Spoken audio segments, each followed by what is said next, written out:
how do you put together an awesome problem slide on your pitch deck? In this video, we're going to go actually onto the solution slide as well. We have this great course at startups.com called Pitch Deck Perfection, put together by Will. And there's an amazing formula on how to actually communicate your problem and have an amazing pitch deck. I highly recommend you go check it out. There's this formula that Will puts out there. It just makes it so easy. The issue is that I still see founders struggle because they don't know where to go with the problem statement because they're all over the place. And what happens is the founder has created a problem looking for a solution. Let me explain what that is. What happens is founders will have this great idea and say, hey, I'm going to solve this problem. Or they might have a problem. They start building something, they start hacking away, and they put it out in the marketplace and they realize nobody wants it. Nobody wants this solution. And they've either sunk a whole bunch of money into it, or they realize, hey, wait a second, I don't really actually know as much about the problem as I thought. There's a difference between a solution that other people or customers, users want and need, and quite often you may think they need it, or they may indeed need it, but they don't want it. And it's this kind of weird zone of trying to predict customer and user behavior. Who knows? Like, I think about Snapchat. Did anybody actually need disappearing multimedia text messages? No. Did they want it? Obviously, yes, etc. Right? So a lot of times you'll come up with a solution that people didn't know they need, but that's very far and few between, in the sense that typically what happens is you start with the problem and then you build the solution to that problem. But a lot of founders, they start creating a solution first, and then they try and shoehorn it into a problem. It doesn't work. And that's what leads to all this startup failure here. If you look at the list from CB Insights, top reasons startups fail. Well, this is one of the main things. They run out of cash and fail to raise new capital. But what many don't realize is that all of these contribute to number one reason, 38% for startups failing. But the second one here is no market need, and that's a close second. So create a solution that the market really doesn't need. So how do you actually take a step back? And, spoiler alert, this really isn't about your pitch deck. This is about how you get to what you need to create an amazing pitch deck. And sometimes founders just have to step back and take a look and say, do I have a problem looking for a solution? How do you know? How do you find out? I'm going to teach you a method inquiry. Before we get there, let me show you how it's normally done. Okay, what normally happens is we go through kind of like this cognitive process. Our brain says, okay, what's the problem? And then you might ask, when is it a problem? And how does it become a problem? And who has the problem? The TAM. And that is the normal way. But the issue is you might not see the problem for what it really is. You might just say, okay, you're just projecting what you think the problem is. And it's very important. Let me just say, it's really important to access your own domain expertise and your own experience. But your experiences are very unique to you, and you've got a certain bias because you're looking at the reality of yourself. You've got insight, so you have insight into yourself, but that might not translate to insight with your customers and other people. So again, what happens is everyone just starts off with, what is the problem? And they start putting down, this is the problem. And you might go a little deeper, when is the problem? And these are all great questions to ask if you really have your head wrapped around the problem in a proper manner, and you're almost taking a first principles approach, a real scientific way. But often our own anecdotal experience, anecdotal or analogy-based thinking gets in the way, and we get all sorts of different shades in terms of what is the problem, when is it a problem, how does it become a problem, and who has the problem. And so then we shoehorn this TAM and say, okay, that's big enough. And then plink, plink, plink, you start creating the solution, and then realize, wait a second, the solution doesn't actually, nobody really needs it. And so now you're running around trying to find a problem for your solution.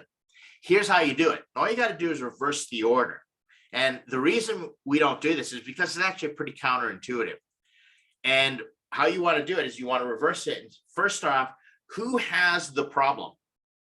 Okay, who has the problem? And so you're just in the general ballpark. And let's say you've got something like right now, I'm working on a coaching solution. I'm trying to take a service provider in terms of executive coaching and put it into like a SaaS platform. And so I want to stop and think, who has a problem? Well, naturally, who has the problem? I'm going to go, and you want to access people who you are really close to.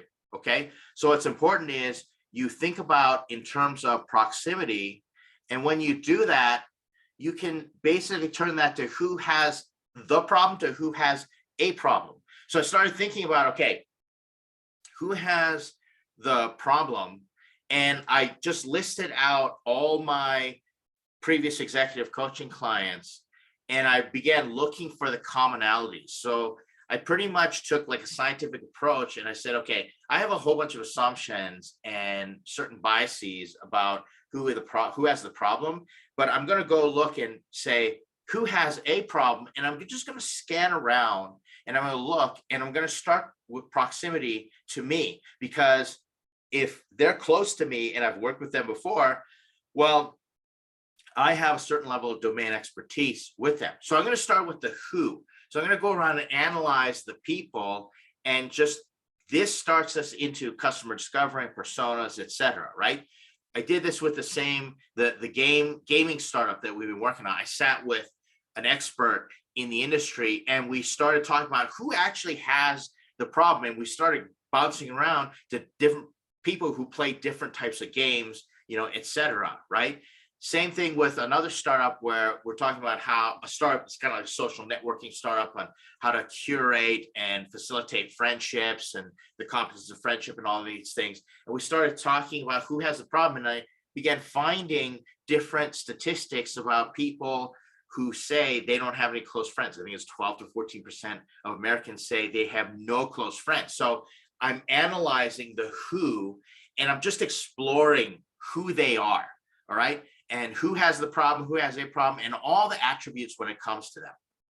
Then I'm going to ask, how do they normally try and solve it, right? So I'm going to look out, and I'm just going to take for granted there already is a solution out there. I'm not going to kind of, have big ego, although I already have a big ego, enough of a big ego anyway, to think that my solution is the end all be all. I'm going to actually just step back and say, how do they try and solve it? And guess what? I'm going to ask them. I'm going to ask. And either I'm going to talk to them live, like I did with the gaming startup, or I'm going to go and read through Reddit. I'm going to read through Quora, comments on YouTube videos, etc. I like to scan a lot of comments on YouTube videos when someone presents a solution, and reviews of the current stuff out there. And I start figuring out, okay, how do they normally try and go solve it? And then I ask, when does it get solved or not? And again, I'm just going to take for granted. I'm just going to pretend, because I'm going to pretend that there's a solution out there that's already worked. Because if you have an investment thesis, if you're making an assumption, your job is to try and prove that assumption wrong, that thesis wrong. Unfortunately, a lot of people work the other way. They go and they come up with a thesis and they say, I think this is a solution to that problem. And they go out and do everything to try and prove it right. I'm going to try and prove it wrong without having to build something. And that's the reason I go ask, how do they go and try and solve it? And when does it get solved or not? And if I start to analyze, different things. So at the gaming startup, I was sitting in a gaming club, and there are all these posters on the wall. And me and this expert, we went through each game, and we were like, does this solve the problem? Did this work for this? etc. And the problem was, certain type of game, or the mechanics of, or the unit economics of a certain game, where people were complaining that it spent too much money. And we're talking about how certain gamers won't go and buy a certain type of game because of the way the business models, etc. So we went through and we said, okay, when does it get solved? And then what I asked then is, what don't they know? So I began going, well, if they knew this, they would be doing it a different way, right? So I start coming up with different scenarios in my head, and I start looking for the gaps of information. And so when I find gaps, what happens is I find underserved opportunities. So what don't they know? And now I'm starting to tap my own insight. And this is very important. Your domain expertise starts coming into play. And the reason I bring this up is because I see a lot of founders go, oh man, that was horrible. I just spelled domain expertise wrong. Expertise, that's not it. Okay, domain expertise. The best founders rely on their domain expertise as they're asking these questions. I see a lot of founders go and try and solve a problem, and they have no domain expertise in it. They might care, they might have passion or compassion, but they don't have domain expertise. Ed, what if I don't have domain expertise? Go get some. It's simple as that. A lot of the best founders actually go and work in the industry that they're trying to solve a problem and to get some real close experience so they can get that domain expertise. Because the more domain expertise that you gain, the more insights you get, and the more you realize they don't know this. Like the average person doesn't know that this could be a solution. So again, here's how we do it. Just reverse it. And all you gotta do is put it on stickies or write it on a piece of paper. Where's the problem? How do they try and solve it? When does it get solved or not? So you'll get into competitive analysis and all these things. And what don't they know? Which is accessing your domain expertise. Once you've got that figured out and you really immerse yourself, and sometimes I'll go through cycles of this. I'll just ask myself all these things, or I'll spend a whole week or a lot of time on one of these questions, right? For example, this weekend, really been pounding my brain on behalf of some of the founders about the metaverse, right? And the metaverse is supposed to be solve a whole bunch of problems, et cetera. Well, when does it get solved or not? And I remember, or this weekend, I was listening to a podcast, and somebody, an expert, was saying the exact same thing that this is supposed to address. They said that people don't need the metaverse yet, but what is the killer app out there that makes them want it? And for example, crypto in general, a lot of people say, well, what problems does crypto actually solve? Well, it may not be a thing about what problem does it solve. It may be, well, what do they want it for? What's the killer app that makes them want it? And so it's the same metaverse. So the problem might not actually be a functional problem, like in metaverse. And I'm going to digress on this topic for a little bit. Metaverse, what happens is people end up saying, well, it's going to solve a lot of problems in terms of virtual training and different things like that. But if you ask yourself, when does that problem actually get solved? Well, guess what? There's lots of training solutions, et cetera. But metaverse, so maybe the problem is not when do they need it? Maybe the problem is, what do we need to give them so they want it? And so this is how I'll sort of simmer and, kind of put everything into that crock pot and just let it bake in my mind for a long period of time. And I have to admit, sometimes I just get absolutely infuriated with myself and I have to sit back, and it takes me days or weeks to finally get to something, all before I built the MVP or the solution. Now, I haven't always been like this. A lot of times I built a solution looking for a problem, but if you ask these questions and you train your brain just to sit on these questions, I have to do this for a living, but you can do this just with your own startup and go on this little discovery. It would be really important and helps you out. So then what you can do is move into the solution side. So now you can really figure out how you're really solving the problem. So this is for the solution slide. So you've done all this on the problem slide, and let me just touch on the solution slide. Then we go the traditional route, and I go back around and I go reverse. Okay. So remember the last question is, what don't they know? Well, what do we know that they don't? Right? What do we know that they don't? If you just did it this way, or there's an easy hack for it or something like that, what do we know that they don't? So I'm going to start with that. Okay. Then I'm going to go in for evidence. When has our solution worked?